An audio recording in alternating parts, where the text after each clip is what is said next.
As the chair of the National COVID-19 Task Force, today we would have had an emergency meeting of the task force.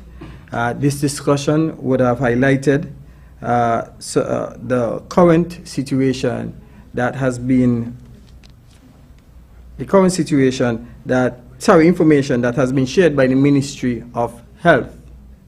In this regard, the National COVID-19 Task Force, in collaboration with the Ministry of Health and also with the security forces, arrived at a number of recommendations. However, I wish to advise the general public that the response to this particular matter will be swift and thorough.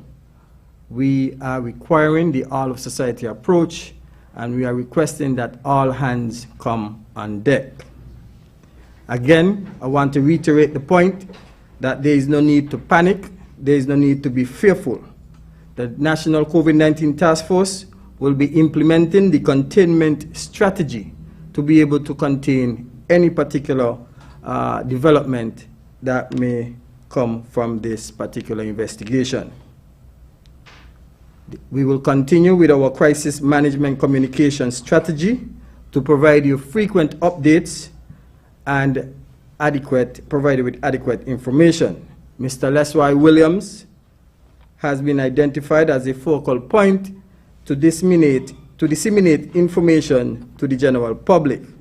All media houses are encouraged to contact him for any information regarding these matters. Superintendent Cromwell Henry has been designated as the focal point to address matters of security communication.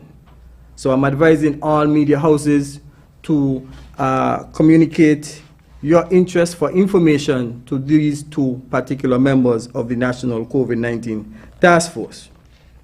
The National COVID-19 Task Force within the next few days will be engaging many stakeholders within society, or social partners, and in particular the Chamber, Evangelical Association, and those who are providing services within the tourism sector, along with the public transportation service providers. We will be engaging you within the next few days to ensure and enforce and have you as part of this response mechanism.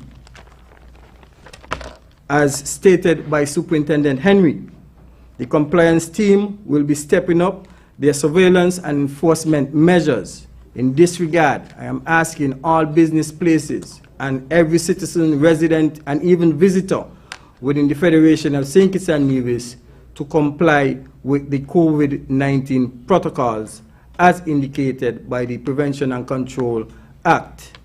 Please ensure that you do your best to cooperate with the health team that is doing the contact tracing at this time. I want to advise the general public that St Kitts and Nevis is not going into no lockdown. There are messages going out that we are going into lockdown and that we have community spread. At the present moment, investigations are ongoing as per the usual procedure when a case is identified. So we are simply implementing our containment strategy to ensure that we protect everyone to the fullest extent. We welcome your cooperation and assistance as we do our best to continue to keep St. Kitts and Nevis safe.